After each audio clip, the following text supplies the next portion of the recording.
Welcome to the Two Girls with Grief book club. We might laugh or we might cry, but we always read. Book club where every month we read grief stories, both real and fictional. This episode, we are covering From Here to the Great Unknown by Lisa Marie Presley and Riley Keough, the final chapters 7 through 9. Yeah, so we are finally at the end of the book, Rachel. What have you been thinking so far? The story is very depressing. I knew some of the things, but it definitely was even sadder than I thought. Yeah, Just like already sad things happen, and then it just got sadder. yeah. I mean, and it's like every chapter is pretty dense and heavy with I think when I picked this book for the griefy component, it originally wasn't for the loss of Elvis, although that's clearly a huge impact on Lisa Marie's story, but more so these final chapters that really encapsulate the grief that they have for their Lisa Marie's son and Riley's brother, but then also just Lisa Marie herself at the very end because she, if you don't know, she did pass away last year, and so this is Riley finishing off her memoir and wrapping up the story that Lisa Marie started. I finished it last night and I was like, oh my God. It's just it's Very sad. heavy in grief, very heavy in just loss of a family, and yeah, and then it's amazing to watch Riley Keough, you watch her in, like, Daisy Jones and the Six and just be this, like, dynamic, charismatic person, and just, like, her as a person on in social media, and she's so, like, soft-spoken and very, like, you can she emits a sensitivity about her. And then when you read this book, then you understand why, because she is, like, going through all this grief. Yeah, I didn't even realize that she was Elvis's granddaughter when I've seen in other stuff until this book, actually. I think I had seen it in some places and I just, didn't store that information, Mhm. until we read this book, and I was like, "Oh, I actually have watched stuff that she's in and seen her, and she's a familiar face." But should we kick off the actual chapters breakdown? Yeah, so we left off in the previous chapter with her having a C-section with her twin daughters, and this is where we are beginning to understand why, her addiction began. I love how they're very upfront in this chapter about, like, "Hi, I'm Lisa Marie Presley, and I'm 40 years old, and I'm hooked on painkillers." She's like, you think people are younger being addicted, and in Mhm. this case, she's like, "I was well into, like, the middle of my life and had this happen to me," and I think that's, like, a prevalent conversation in other contexts that, um, opiates is such a raging epidemic that we have in this country, and, I mean, this is just one account of many. I've heard so many horror stories of addiction and just how it can wreak havoc on families, and I always hear that it can be genetic, and even Lisa Marie Presley, said multiple times, like, if it got her, if Mhm, she got addicted, like, it'd be done. Like, she just knew. I don't know from family history or she's seen other people in family that she just knew that things would be over for her, and it's crazy foreshadowing to say that, and then it's just, like, when it actually happened, it just kind of destroyed so many things within their family.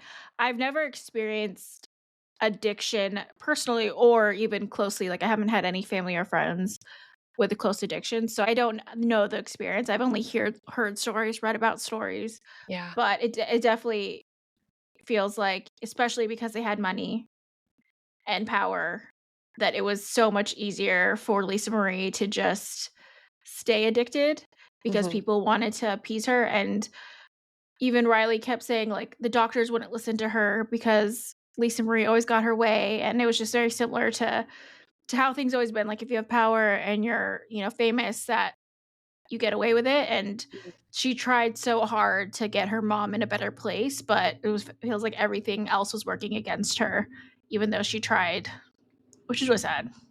Yeah, you mentioned it earlier that you could feel there's this anger and frustration from Riley in the whole context of the end of this story. Like, there is a lot of love, and you do feel that, and you can visibly recognize that this family did have a lot of love for each other, but that Riley being the oldest and trying to get her mom back into a good place of supporting her and back into that previous chapter called The Happy Years when their life was really good and everybody was really happy and things were just going so much better for Lisa Marie than the first half of the book and then the last half of the book.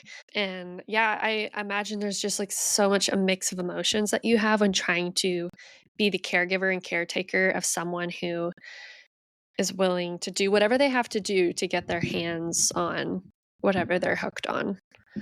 And I'm sure it's because of the addiction, but Riley said that her mom had never been cruel to her, and this different side of her that she's never felt from her mom before, and her mom, like, removed her name from the hospital and, like, removed her from all this stuff so that she couldn't actually help her, and she felt like she was, like, the pariah because Ben also dabbled in drugs as well, and she was the only one that didn't do that, and she just felt like the outsider, like, everyone was keeping secrets from her, and she was just trying to help, but instead, it was like no one wanted her around because of that, because they were trying to, like, hide her from it. I don't know exactly how it works, but it just seems like there's shame that comes with it, and they're trying to deal with a situation when you're not doing well, so it's really hard to, I don't know, handle that properly. It's like, are you gonna really be aware of people's feelings when you're in that type of high?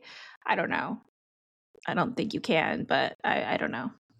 Yeah, and it's interesting you bring up Ben and the fact that he also had lapses of being addicted to drugs, and Riley does kind of give an insight that he had a very manic life. Like he would be really obsessed with working out, 2 months in a row, and then all of a sudden just be partying nonstop. And she was like, it was like high highs and low lows with Ben. So really indicating he was suffering from some type of mental distress. Um, but I can't imagine being in Riley's position, having to figure out how to handle your mom while also trying to handle your brother. And then meanwhile, there's these babies, these two young girls. And yeah, it's a lot. And so I mean, for that all to go into that, the next chapter, chapter 8, is called Ben Ben. Um Lisa Marie's son, and probably one of the hardest chapters in the book to read. Yeah, it seemed like he just had a pure heart, Mhm. and I think the saddest part for me, because I feel like once it's mentioned, it seems like that's probably a really hard thing to get over, is Yeah, that Ben, like, 2 weeks before he passed away, he had texted his mom that mentally he wasn't doing well. Like, basically, he was, like, reaching out for help because yeah, his mom was his person, and he didn't even say that to Riley, but because Lisa Marie Presley was so drugged out, she didn't get him support. She didn't do anything for him, and then 2 weeks later, he committed suicide, and I can only imagine, death is so difficult already. You can be hung up on, like, the last thing you said to someone, and maybe it just came off a little bit wrong, and even though it was, you know that in real life they wouldn't be holding on to that, but you can hold on to those things when you're just feeling sad. But I can't imagine being able to get over not helping your son when they reached out to you, and because you are in the thick of addiction, that you can't help your son when, like, Lisa Marie prided herself on being a good mom, and then she wasn't, and Riley even mentioned that, like, she thinks because that was the one thing she prided herself on, that she wouldn't be able to get sober because she ruined that. Like, her kids got taken away at one point, like, it just was really hard for her to, like, come to terms. She made a mistake, and then she can still be a good mom even if she faltered, and so, yeah, it's just really sad, and Riley mentions it a few times that I feel like it's something that she also felt some resentment for and hung on to as well, because Ben didn't tell her, he only told his mom, but then her mom didn't do anything, and she's like, "He never got to go to therapy, he never got to do anything to help himself, he never got to talk to anybody, he was just trying to handle it on his own," and then obviously his first thing was, like, to go to an extreme thing where you can't go back, like, there's no going back from that, and they did say that, like, they think that he regretted it, like, he would've regretted it, and he didn't actually wanna do that, and, I mean, that's just so many things to hold on to for grief. It was just such a heavy chapter to read that. I can't imagine being Lisa Marie or Riley in that situation. yeah, and this chapter I feel like they didn't have to, but they did. They detailed kind of the events of that night, and not that I don't wanna say this is like I guess it was just nice to read us people who are grieving, and granted, we have not lost anybody in this method, but that the shock of first hearing somebody passing is just like you begin to just like shut down. Things begin to stop making sense. And both it seemed like both Lisa Marie and Riley were in this state of shock of like disbelief. And um Riley details like how she heard about it. She heard it from her mom's assistant, and then she had to be the one to go tell her mom what happened with Ben. And just like the height of feelings, the lack of feelings, like how do you even handle a situation like that? Getting there and the police handling what has happened, her mother kind of just being hysterical of what happened, and it's very heavy, but I'm glad that Riley shares those emotions because I think that's very relatable to people who do lose somebody, and it's like, oh, someone else knows what it feels like to have this like shock and disbelief. And like Riley keeps saying like she was disassociating to just like get through those moments because she was just in so much pain. Yeah. And I know I was that way. And so for me it is nice to hear that someone else had that similar experience of like just radical shock and not knowing how to handle loss. Like, I mean, it was really heavy on the family. Yeah, I think one moment that was just so clearly painted out in the book was the cops let them see Ben when they're like, "We don't usually let you see them like this," and they showed Ben to him while he was in, like, the bag. I don't know what the bag's called, like, the coroner's bag, and Lisa Marie Presley, like, was touching his face, and they said his face was still pristine. Yeah, like beautiful.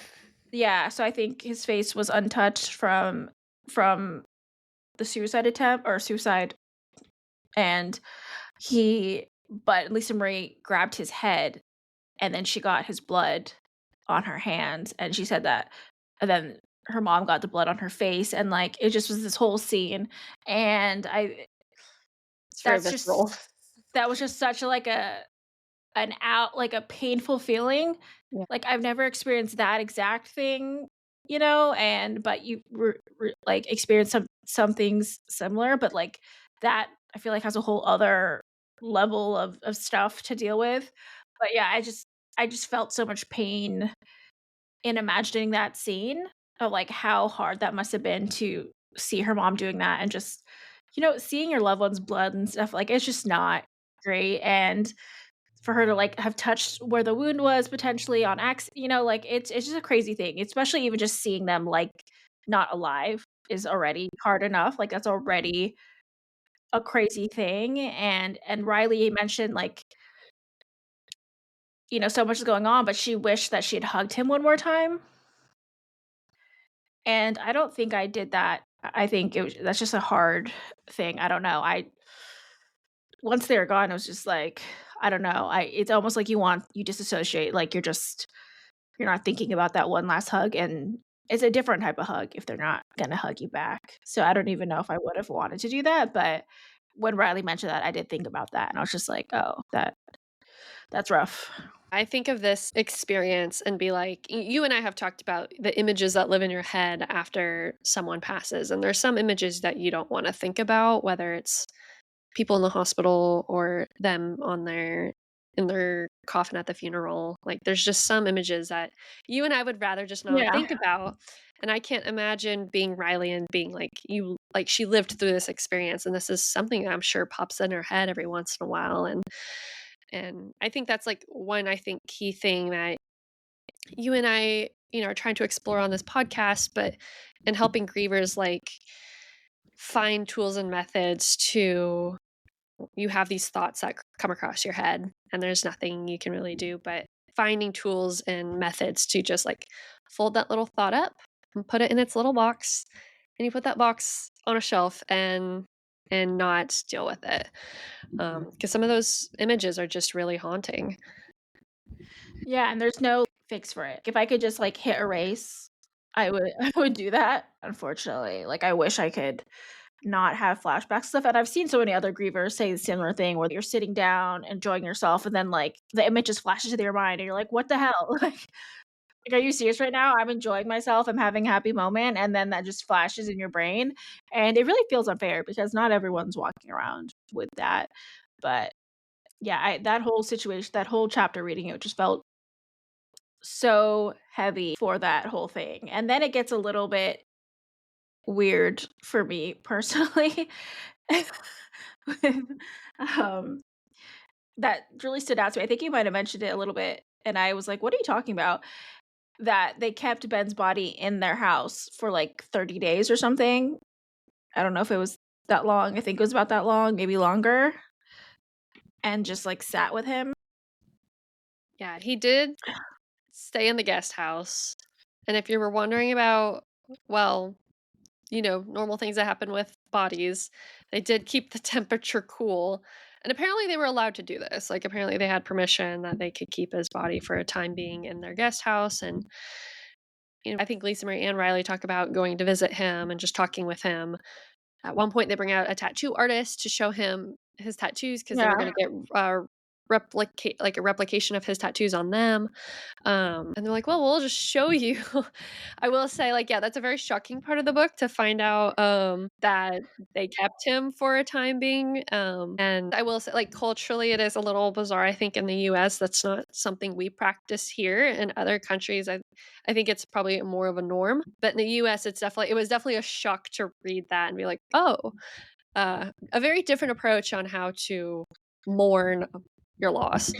Personally, I wanted nothing really to do once they're gone, I really wanted no part of any of that anymore. Like, once they were in that body, it was just like, I don't need to see it. I mean, I saw it, but I don't, I don't want to. I definitely wouldn't have wanted to sit with it for 30 days, but Lisa Marie did say that it helps her, and that's what happened to Elvis, I think, very similarly. I don't know if it was like for 30 days, but because he's a public figure, they kept him in the house and like had public viewings, people could visit him. So I think part of it's like she never really grew up a little bit emotionally from that point, so it was just kind of like what she needed as, like, a nine-year-old spirit in her adult body, that's what she needed to do, and it might not be my cup of tea, but if it helped them, like, good for them, like, I don't wanna judge them too hard for that. To me, it feels exactly opposite of what I'd want to do, but it wasn't my loss, and I haven't experienced that type of loss, so but yeah, that caught me off guard. I think for a lot of people reading it, they're probably like, "Oh, that's an interesting Yeah, turn in the book." but one thing after the grief that Riley goes into a lot is that they were able to spend a lot of time together. They have like multiple houses. She was really able to just be sad and grieve. And like at one point, like I think she said her friends helped her shave and shower and stuff. And like she really was able to lean into the grief and just experience it, which I think unfortunately a lot of grievers don't get to do because you have bills to pay. You don't have something to fall back on. You can't just, you know, pause life, unfortunately. It sounded like it's what she really needed, and I think it's probably what a lot of grievers need. They just can't do it. I remember reading that, I'm like, I would love to do that, spend time in my Hawaii house and go to different houses and stuff like that, and I'm jealous that that was her post-grief thing, and I wish that everyone was able to do that. Yeah, I know you and I talk a lot, among our other friends who are grievers as well, about the interesting laws and policies around bereavement and sometimes them not being fair and or conducive to, I think, like, actual life. You can't control when people die. Sometimes, like, it just happens, and, I think this is one case of, like, here's how probably bereavement should be handled. We don't even have great in the US, we don't really even have great policies for maternity leave. Why would we have great choices for bereavement? But I hopefully it's a conversation, like, happening in organizations and in workplaces on how um, different organizations can support people who are grieving and give them support and if anything just time to help them process that loss because for some people it's a pivotal person in their family they've lost, and they have to figure out how a new structure of this family is gonna work. And just how to survive. Yeah, for certainly. It's a weird feeling, and I reading Riley go through it, it felt very similar, like losing a sibling, I've lost a sibling, and just kind of the impact of it all, it felt very relatable to me. I get in so many ways what she was going through. I obviously haven't dealt with that exact thing, but it is a really hard situation and, good for her that she was able to get that experience. I just hope that there's changes in the future that other people can also get some additional grace as they're grieving just to be able to experience it because yeah, the bereavement time is like nothing and you don't even get time to function. It's like you have to plan all this stuff and do all this logistics stuff. It's like by then you don't even have time to really sit down and grieve or feel anything. And losing people is such a hard thing. So I hope more people read the book and understand just how heavy it is, I think. Yeah. Um, yeah, and another very, uh, visceral scene in the book was the funeral itself, so when they were ready to lay Ben to rest, Riley says it was the most brutal day of her life, and she couldn't read his eulogy because she was just so distraught, but I think she keeps talking about how shocked she still was, just how out of body she had felt. I think a lot of the things she describes as she's feeling um, is something very similar. I think a lot of grievers experience, both with like finding out about the initial loss, but then also like the big day itself, the big memorial or funeral or ceremony. It can come with so much weight and like some like like anticipation in some way, not in a good way, but like in a, like a sad Yeah. anticipation of like this is final, like it's a finalization. um and yeah, I think she talks about that very clearly in emotions. Like, I could never be that clear about how I felt at, my father's funeral, but I do appreciate that she was able to articulate this, put it into words, and, I was like, "Wow," like, weirdly, that made me feel kind of, comforted that somebody else felt those same feelings. People think of funerals as kind of the ending of your grief. A lot of Mhm. people do. They kind of want to wrap it up and be like, okay, now that they're put to rest, you can go back to life. And it's really just not like that at all. That's just usually when people stop asking how you're doing. And it's not, and I think that's probably the worst time for people to stop asking how you're doing. I think leading up to the funeral and stuff, there's probably so much people reaching out to you for whether to find out the funeral information or to ask how you're doing, but you have so much going on that you don't really have time to sit with it. I think it's after the funeral when you really would need support because that's when it's like people go back home if they're in town, like there's so much more calmness after the funeral, but then you're sitting in silence with your feelings and you're really digesting everything. So I feel like that would be the best time to reach out to people and when they're not as stressed, but then they're probably just like really sinking into their feelings. Yeah, and I think a key thing I remember in the time between my father's loss and then his funeral, I had a lot of people reach out to me and being very considerate and kind of being like, "How are you doing? How are you feeling? Is there anything I can do to help?" At the time, since I was supposed to be making all these decisions on behalf of my father, as his executor and everything, I was so overwhelmed with, like, planning things and trying to make sure everything was right. I didn't have time to feel those feelings, and I had so many texts and phone calls from people that I just had to ignore because I was so busy.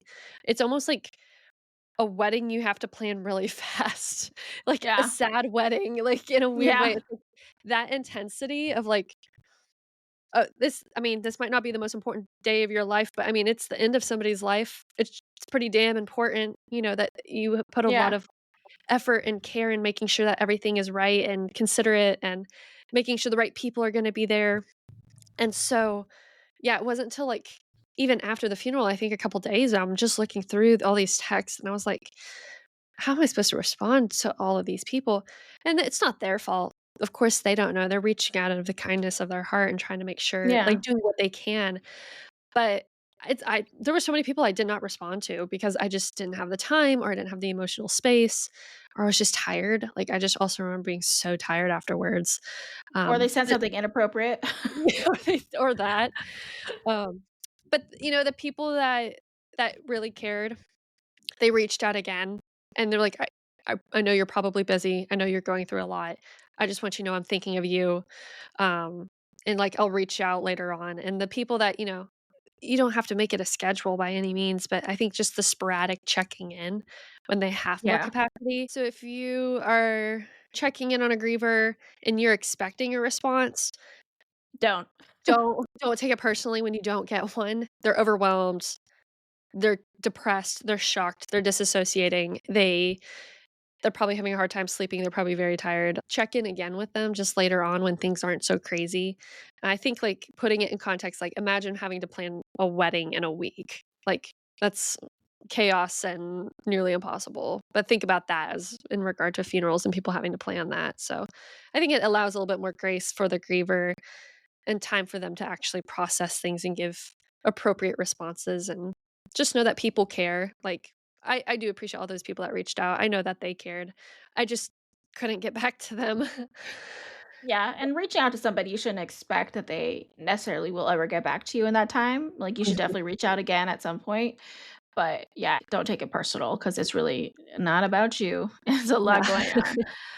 Yeah, it was so we wrap up the heavy, heavy grief Yeah.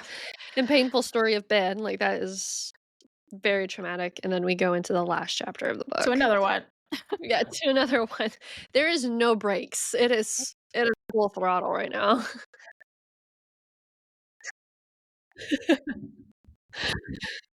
Really did, yeah, so I think, like, right now in the book that, like, in these last few chapters, we're getting a lot more of Riley than we are getting Lisa Marie as we find out that her health is gradually declining ever since Ben's passing, um, Also, because I and think that of her drug use. addiction, yeah. Yeah. Um, yeah, I was at the beginning of the last chapter, it kinda talks about Lisa Marie's health has not been good, and I was like, "Well, how much of that was due to, like, yes, the grief of Ben, because you do hold that grief in Yeah. your body, but also, like, there was a lot of drug abuse there for a time being." Yeah. Oh, I think she said that her mom asked her to help write the book, and it was, like, 15, 20 days later she passed away.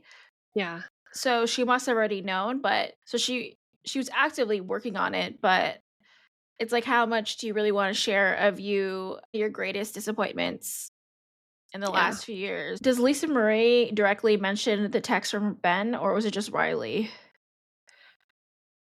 I think it was Riley. Yeah, so, I mean, it might have been something Lisa Marie couldn't even come to terms with, but as Yeah, someone that, like, adores her kids and said that like, Ben was basically her favorite person in the world, now that Elvis is gone, I don't imagine you handling that well. I think yeah, losing a child is hard regardless, but something that you might have been able to save him potentially, like your kid's asking you for help and you don't do anything because you have your own yeah, pain that you're dealing with. And yeah, that just, I don't know, that's something I would never probably get over, honestly, if I was her. So I can only imagine that was hard for her. And I think since she went sober because she wanted to do that in honor of Ben, I think a huge part of that was probably because yeah, didn't look at the text. But I think she punished herself by never going to the doctor yeah. and never actually getting help after that. Because she went to the doctor before. It was just, like, after that, she, like, refused to go to the doctor, and I feel like it was probably, like, a little bit punishing herself. Yeah, and I think both Lisa Marie and Riley talk about in this last chapter, Lisa Marie's will to stop living after Ben dies became more prevalent, and it was harder and harder for Riley to be like, "Yes, like, you don't have a son anymore, but you still have 3 other kids that love you so much, and you still have a life worth living. You have a beautiful life worth living." And I think a lot of that, I mean, even Riley mentions it in the Ben chapter that she didn't expect her mom to live much longer after Ben passed. She was like, they Yeah. were so just like, intertwined with each other. Like their love for each other was just so big. And she was like, I don't think my mom can handle a life without him. Yeah, and I feel like by Riley mentioning the fact of Ben's texts a few times in the last few chapters, I feel like she's kind of alluding to that being something that her mom had a hard time with without actually ever blaming her mom, or at least publicly blaming her mom. Like, I don't know how she feels personally. It's probably something that Lisa Marie really, really struggled with. I'm surprised she stayed sober through that Yeah. time, Yeah. because it feels like that'd be the catalyst of her really going off the rails. So, I mean, props to her, even though it seemed like she wasn't doing well in other regards, but she did Mhm. help, because in these chapters, Riley gets married, has a kid, and it seems like Danny and Lisa Marie are really helpful and like Yeah. present for her, at least for like, I don't know, the year or half a year that she was around. I'm not even sure. Yeah. So, yeah, to wrap up the last into the final chapter is when Danny gets or Riley gets a text from her dad, Danny, that Lisa Marie has gone into cardiac arrest, and I think Riley's on a flight, which I'm like, oh my god, like the worst place to be in. Like you're I literally think on she a was plane. I think she was working and had to jump on a flight. Oh, okay. Because yeah, Danny did say something about I didn't want you to find out in the tabloids after you landed Yeah. that your mom died. And I'm thinking like, oh my god, that is like I would hate for that I to be in that situation, but I mean, that's how Riley finds out that her mother had passed on. I mean, they allude so many times to just them being able to speak to spirits. Riley said that she talked to her mom and said, if you need to go, go. Like, if you don't want to be here anymore, you can leave. And Yeah. then that's when she felt like her mom actually left. And I don't know what that family has, but it feels like they're connected to the spirit world. Yeah.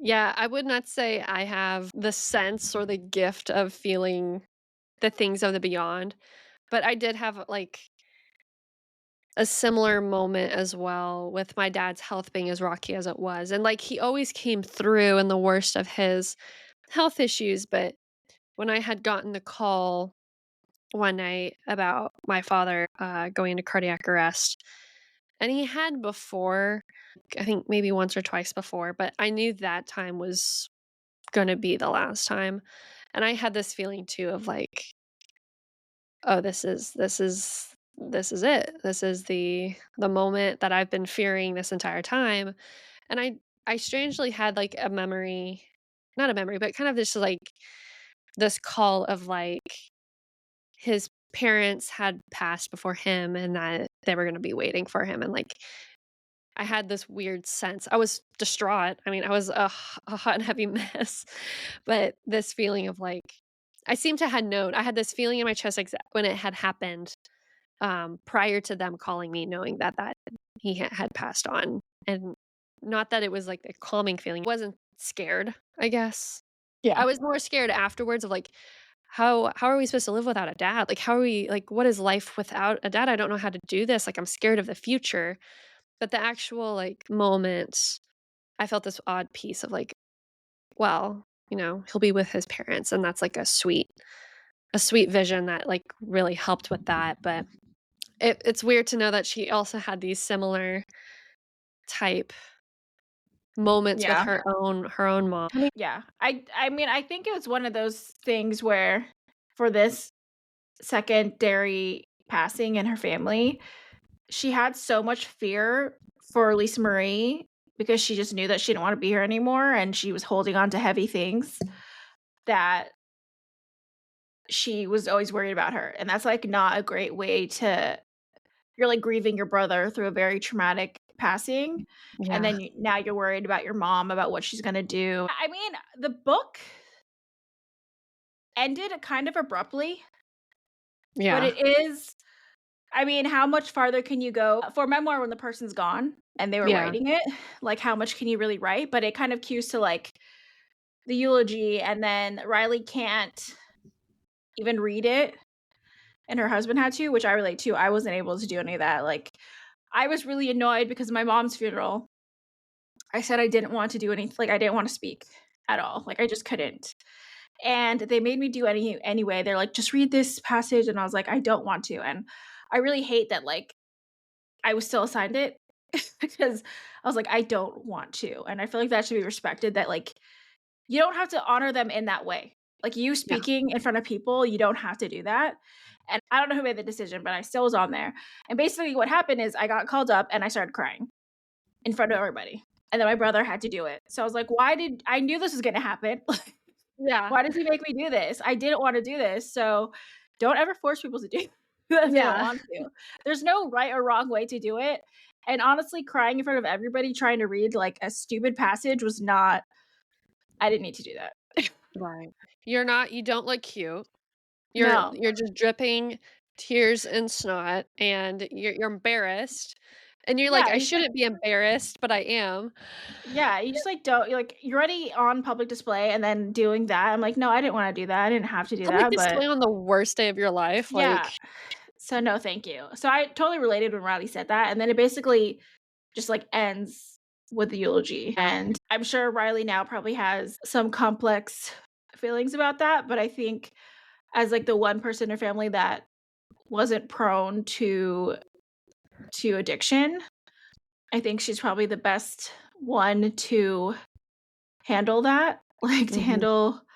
the handle that type of loss, but I mean, nobody should have to handle that type of loss in those situations. So I wish her like the best future and her Yeah. sisters and everybody.